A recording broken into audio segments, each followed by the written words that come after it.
అందరికీ నమస్కారం. కథల పల్లకి ఛానల్కి స్వాగతం.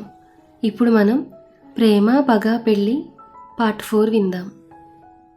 మరేం కావాలి ఆర్యగారి కోపం తగ్గాలంటే అని అడిగింది ఆనంది. నువ్వు అన్నాడు ఆర్య. ఆర్య అంది ఆనంది కోపంగా. ఎందుకంత కోపం? నేను నిన్ను ఇష్టపడుతున్నానని నీకు తెలుసు కదా, అందుకే పెళ్లి చేసుకోమని అడుగుతున్నాను.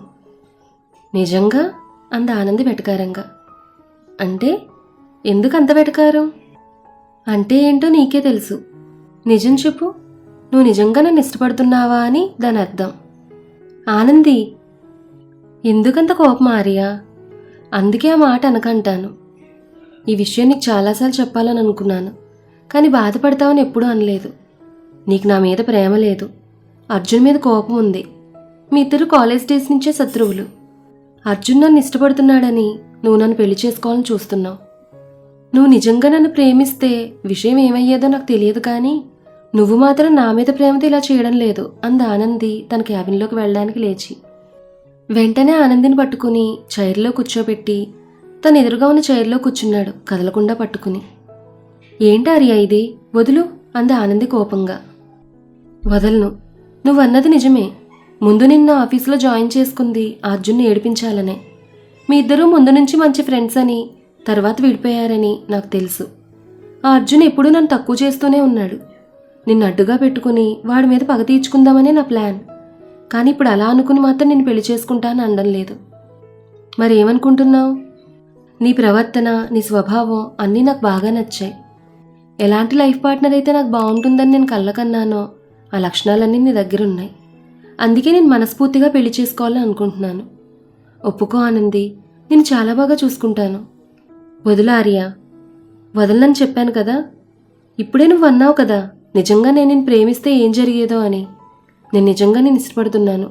నా గురించి బాగా ఆలోచించానంది. నా ప్రేమ నీకు అర్థమవుతుంది అన్నాడు ఆర్య.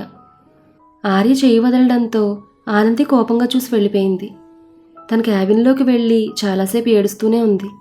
ఆనంది ఆర్య దగ్గర నుంచి వెళ్ళి ఏడుస్తుందని అక్కడ పనిచేసే ఎంప్లాయీ ద్వారా అర్జున్కి తెలిసింది. వెంటనే ఆనందికి ఫోన్ చేశాడు. ఆనంది తన ఫోన్లో పేరు చూసి లిఫ్ట్ చేయలేదు. Please Anandi, pickup the phone అని గట్టిగా అరిచాడు అర్జున్. రెండోసారి కూడా ఆనంది కాల్ కట్ చేయడంతో. ఏంటి సార్ అంటూ లోపలికి వచ్చింది పిఏ రేఖ. అప్పుడు తేరుకుని నార్మల్ అయి, ఏం లేదు రేఖ, నువ్వు వెళ్ళు అన్నాడు అర్జున్. ఆర్య ఆనంది ఏడవడం కనిపిస్తున్నా కూడా ఇప్పుడు వెళ్తే ఏమంటుందో, అలా ఏడ్చి ఏడ్చి అర్జున్ మర్చిపోతే నన్నే పెళ్లి చేసుకుంటుందిలే అని అనుకుని ఊరుకున్నాడు ఆనంది దగ్గరికి వెళ్లకుండా. రా భారతి, నీకోసమే చూస్తున్నాను. ఇంత లేట్ చేసావేంటి అంది లత బాక్స్లో ఉన్న స్వీట్లు సర్దుతూ. ఏమైనా పనుందా అంది భారతి.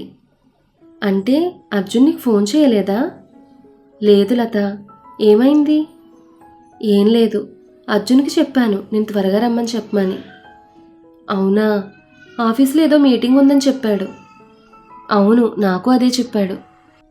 ఇంతలో ఆనంది కోపంగా వెళ్లడంతో తన వెనక పరిగెత్తాడు అంది లత నవ్వుతూ.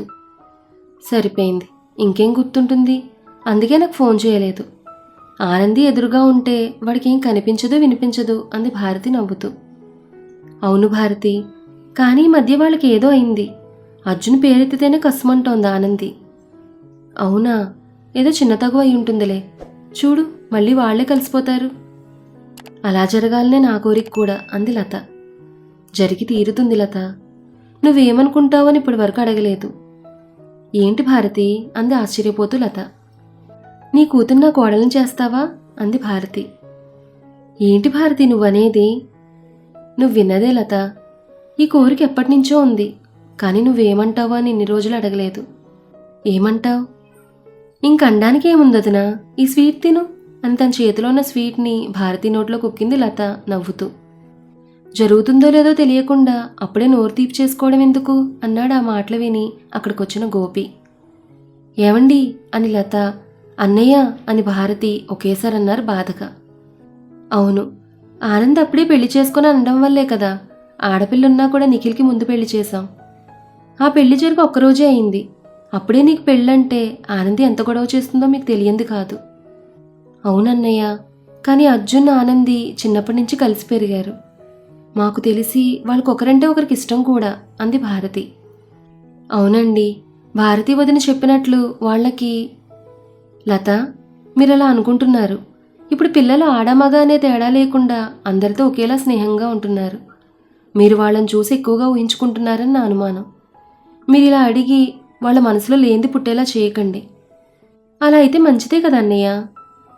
అదే వద్దంటున్నాను భారతి. అలాంటివి ఏమైనా ఉంటే నా కూతురు నాతో తప్పక చెప్తుంది. వాళ్ళ మధ్య స్నేహం మాత్రమే ఉంది, దాన్ని అలాగే ఉండనివ్వండి. అది కాదండి. నువ్వు ఊరుకో లత. అయినా వియ్యమైనా కయ్యమైనా సమానంగా ఉన్నవారితోనే చేయాలని మన పెద్దలు అంటారు. భారతి మంచిది కాబట్టి తనకు మన స్థితి తెలిసినా మన ఇంటికొచ్చి నీతో బాగా ఉంటుంది. కానీ మనం మన స్థితిని మర్చిపోయి స్వర్గానికి నిచ్చెన వేయకూడదు కదా. అలా అనకండి అన్నయ్య, మాకు ఆ పట్టింపులేం లేవు. కానీ నాకున్నాయమ్మా. అన్నయ్య, నేనేమి సొంత చెల్లినైతే ఇలాగే. భారతి అన్నాడు గోపి గట్టిగా. ఆ అరుపుకు భయపడి భారతి ఆగిపోయింది. ఏమండి అని దగ్గరకు వెళ్ళింది లత. తన ఆగమని చేయి చూపించి గోపి కోపంగా తన రూంలోకి వెళ్ళిపోయాడు.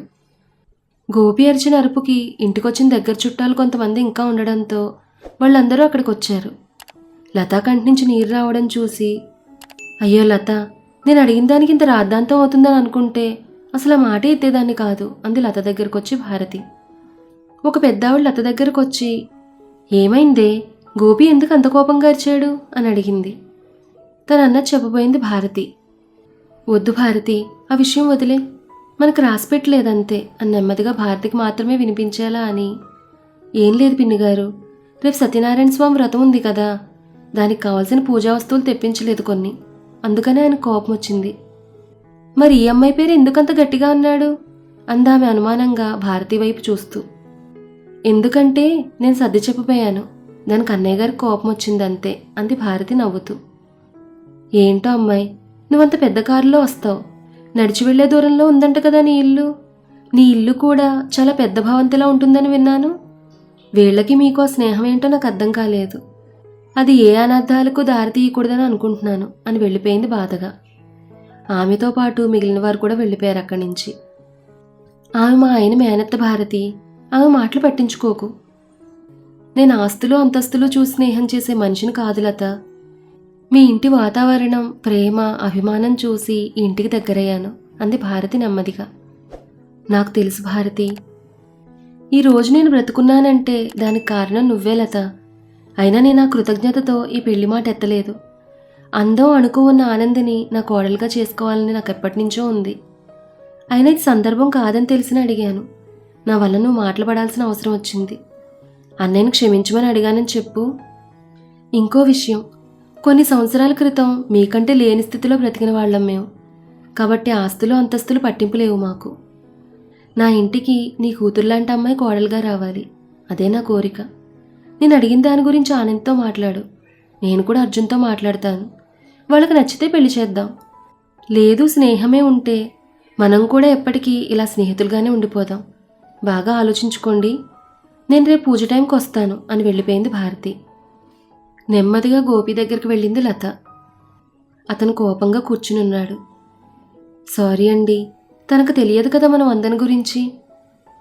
తన పేరు నా ముందెత్తొద్దని నీకు చాలాసార్లు చెప్పాను లత. తన వల్లే ఈరోజు మనం ఆస్తంతా పోగొట్టుకుని ఇలా మధ్యతరగతి బ్రతుకుతున్నాం. ఆ విషయం నువ్వు మర్చిపోయావా? నేను మాత్రం ఎప్పటికీ మర్చిపోలేను అని కోపంగా బయటకు వెళ్ళిపోయాడు గోపి. లత మంచం మీద కూలబడి, అప్పుడు డబ్బు పొగరులో మీ చెల్లి జీవితం పాడు చేస్తే ఇప్పుడు ఈ మధ్యతరగతి బ్రతుకు మీద విరక్తితో మీ కన్న కూతురు జీవితం పాడు చేస్తున్నారు అని మనసులో అనుకుంది బాధగా. వందన అనే పేరు వినగానే గోపి ఎందుకంత సీరియస్ అవుతున్నాడు? అసలు ఏం జరుగుంటుంది? ఆనంది వాళ్ళది మధ్యతరగతి కుటుంబం కాదా? ఈ విషయాలన్నీ కూడా మనం నెక్స్ట్ ఎపిసోడ్లో తెలుసుకుందాం. ఈ కథ మీకు నచ్చితే లైక్ చేయండి, షేర్ చేయండి. అలాగే మన కథల పల్లకి ఛానల్ని సబ్స్క్రైబ్ చేసుకోండి. ధన్యవాదాలు.